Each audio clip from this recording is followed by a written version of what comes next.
Ahmedabad municipal કોર્પોરેશનની TP કમિટીની બેઠક મળી હતી, જે બેઠકમાં 7 ડે સ્કૂલના મુદ્દે કમિટીના સભ્યો દ્વારા રજૂઆત કરવામાં આવી હતી। 2001 અને 2002માં એમ્સ દ્વારા ભાડાપટ્ટે સ્કૂલ આપવામાં આવી હતી। ભાડે આપવામાં આવેલી સ્કૂલ નીતિ નિયમોનું પાલન થયું છે કે કેમ તેને લઈને સવાલ ઉઠ્યા હતા।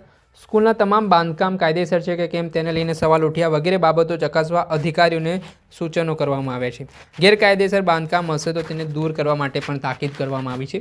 આ દિવસોમાં 7 ડે સ્કૂલ હત્યાકાંડને લઈને ચર્ચાનું કેન્દ્ર બની છે, જેમાં એક વિદ્યાર્થીએ બીજા વિદ્યાર્થીની હત્યા કરી દીધી છે અને હવે આ ઘટના બાદ લોકોમાં રોષ જોવા મળી રહ્યો છે। ત્યારે આ ઘટનાને લઈને હવે ટીપી કમિટી પણ એક્શન મોડમાં જોવા મળી રહી છે। તેના મામલે શું કર્યા છે ટીપી કમિટીના ચેરમેન પ્રિતેશ મહેતા, તે સાંભળે।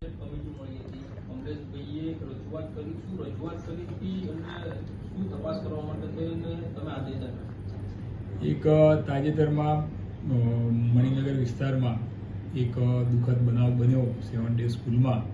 એના સંદર્ભમાં આજે કમિટીના સભ્ય કમલેશભાઈએ પ્રશ્નો પૂછ્યા હતા, રજૂઆત કરી હતી કે જે આ મ્યુનિસિપાલિટીની જગ્યા જે લીઝ પર આપી છે, લીઝના નિયમોનું પાલન થયું છે કે કેમ, અને એની જે શરતોની પૂર્તતા થઈ છે કે એની તપાસ કરવાનું કીધું છે। અને બીજું કે તાત્કાલિક એટલે એનું જે બી કાર્યવાહી કરવાની થતી હોય એનું નક્કી કરીને જાણ કરવાનું કીધેલું છે।